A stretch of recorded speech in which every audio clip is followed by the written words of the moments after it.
We're following some breaking news this morning. Shots fired along the National Mall overnight. Thanks for joining us. I'm Corey James. Good morning. I'm Tanaya Wright. Right now, U.S. Park police officers are in the early stages of their investigation. Our Lex Juarez is live at the scene along Constitution Avenue. So, Lex, what have you learned? You've been out there for over an hour now.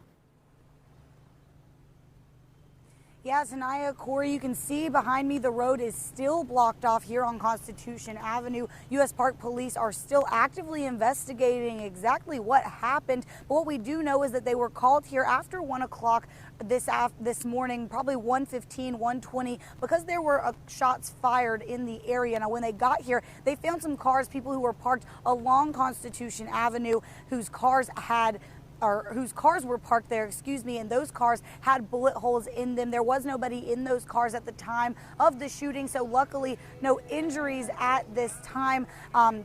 They have 3 people in custody who they are questioning, but those people are just detained for questioning, not arrested at this point. And they have also recovered 2 firearms. One of those guns that they recovered was recovered off of a juvenile, a minor. We aren't sure right now exactly what that person's age is, and that's something that I am working to confirm at this point. Now, Secret Service has also released a statement themselves. They said that none of their protected locations were the target in this shooting. So that's some more information that we're just trying to figure out exactly why these people were shooting, why they hit these cars, and who exactly it was that was doing this. So these are some questions that we're trying to get answered. And of course, as soon as we get those answers, we'll bring them to you both here and online on DCNewsNow.com. But for right now, the road here on Constitution Avenue, the 1600 block, does remain closed. Drivers are going to have to, find ways around that. And I'm sure Shanika can help them out with that as she gives her traffic reports. But for now, live near the National Mall, I'm Lex Juarez, DC News Now. We're kicking off our Friday morning under those mainly sun-filled skies. We do have that high pressure now pushing its way just off the coast there. That's keeping us still relatively quiet across our area. We do have a few rain showers to talk about down towards Roanoke, Virginia. But back here locally, we could see a few of those sliding their way in, at least to the westernmost parts of our viewing area later on this afternoon. Otherwise, we're looking at mainly dry conditions for your Friday. High temperatures, though, that will be the main theme of this weathercast, will be those high temperatures, which is mid to upper 80s, feeling much more seasonable out there, much more summer-like. But temperatures out there right now, not quite as hot yet. We're into the 70s in D.C., upper 60s out towards the Commonwealth, and we're looking at mid to upper 60s for parts of north central Maryland. Dew points, those are upper 50s to mid to upper 60s. So really, depending on where you are, it's quite comfortable back out towards western Maryland as well as parts of West Virginia. But back towards D.C., we're seeing those dew points already climbing into the upper 60s, so that's a bit more of that muggy feel to the air. And with that humidity in place, along with the high temperatures today, it will likely feel just a touch warmer than these actual air temperatures later on this afternoon. Mid to upper 80s is what you can expect as we look ahead towards later on this afternoon. Futurecast could see a few more of those clouds building up into the afternoon, and a chance for a few of those showers, maybe a few rumbles of thunder back out towards the west, right around I-81 this afternoon. More details and a look ahead towards the rest of that weekend forecast coming up right now. Toss it over to Shanika.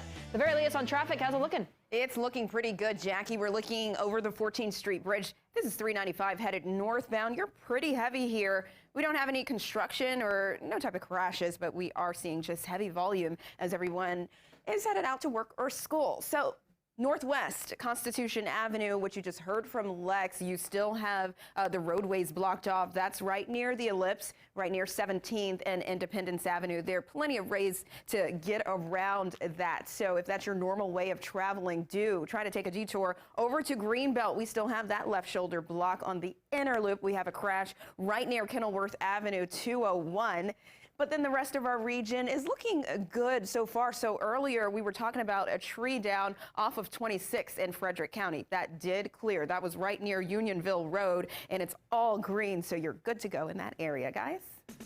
Thank you, Shanika. Some breaking news on this Friday. A woman shot and killed in Prince George's County. Police not releasing a lot of information this morning, but we do know that officers got the call at about 9:15 last night. When they got to the area of MLK Highway and Business Parkway in Lanham, they say they found a woman with gunshot wounds. That woman was taken to an area hospital where she later died. Police are still searching for the gunman. Kind of scary, yeah. for you to, coming out to shop and then only to know you're not safe. Come over here and see all this going on. It's getting crazy in America.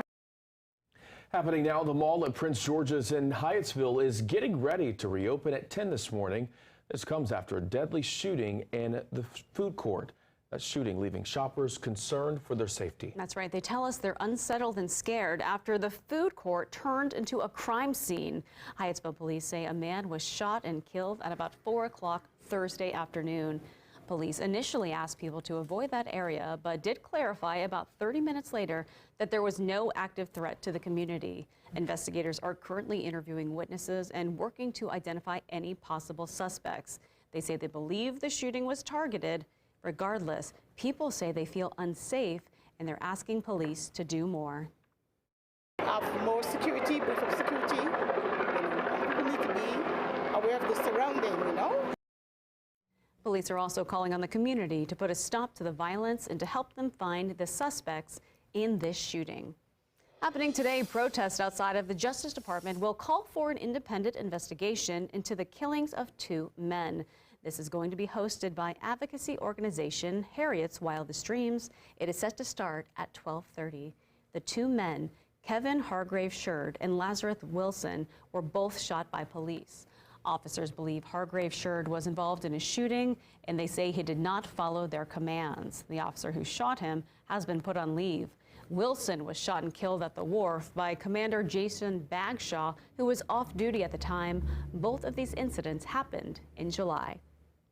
Your time right now is 8:06. Keeping students safe. Fairfax County Public Schools are working to prevent the spread of monkeypox ahead of those students returning to class on Monday. Our Christy Matino is live now to explain the safety measures that are being taken. Christy, good morning. Good morning, Tanaya. Well, these new safety protocols come as monkeypox cases continue to spread throughout our region and the entire country. Now, as of this morning, there have been 56 positive cases of monkeypox in Fairfax County alone. Ahead of students going back to school on Monday, FCPS released a statement saying this is a serious health concern that could touch the entire community. The school district now partnering with the Fairfax County Health Department to implement these new safety protocols. FCPS is asking students to avoid close contact with anyone who has a rash similar to monkeypox, as well as avoiding touching those objects or surfaces that people with the virus have used. But of course, it's hard to tell at all times who has monkeypox, and students are in close quarters with each other a lot. So here's what the school is doing to help stop the spread here. The school will send out a notification letter once there is a positive case to students and parents who were exposed. Staff will also continue sanitization efforts that began during the COVID-19 pandemic. That includes cleaning once a day on those high-touch surfaces like cafeteria tables and desks, and personal protective equipment will also remain available for use. But FCPS is also asking parents to be diligent as well and to look out for those monkeypox symptoms in their children. And similar to COVID-19, if a child does have those symptoms, they ask that the child stay home from school and take them to a doctor should you have any more concerns. In Fairfax this morning, Christy Matino, DC News Now. All right, Christy, thank you. A plan in place this morning. The White House says it will expand access to the monkeypox vaccine to people who need it most. According to the White House monkeypox coordinator, this includes prioritizing vaccinations at LGBT events. He said 50,000 doses would be made available for those events. Those doses made possible after U.S. health officials decided to stretch supply by offering 20% of the usual dose. We know we have more to do to mitigate the spread of this virus and to protect those at risk. Our work with our state and local partners could not be more critical than at this particular moment. We know that viruses don't care about state lines. They don't wait to spread. And so we will continue to do all we can to work together, communicate, and share information. And officials are planning to send up to 2,000 additional doses to North Carolina this weekend. That is where the Charlotte Pride Parade and Festival is taking place. Some breaking news this morning. After problems in the primary, Democrats in Frederick County, Maryland are one step closer to setting the stage for November's general election. Last night, Frederick County's Democratic Central Committee chose current County Council President MC Keegan Ayer to represent the party in the District 3 race. This comes after Keegan, a longtime local politician, lost by just one vote in the primary. Her candidate was later disqualified for not meeting residency requirements. Time right now is 8:09. Developing now, a federal judge is giving the okay to release redacted records after the FBI raid at former President Donald Trump's Florida home. The judge says it falls on the government to prove why authorities should not release the redacted version of the affidavit. The judge gave them a week to come up with a redacted copy and propose the information the government wants to keep secret.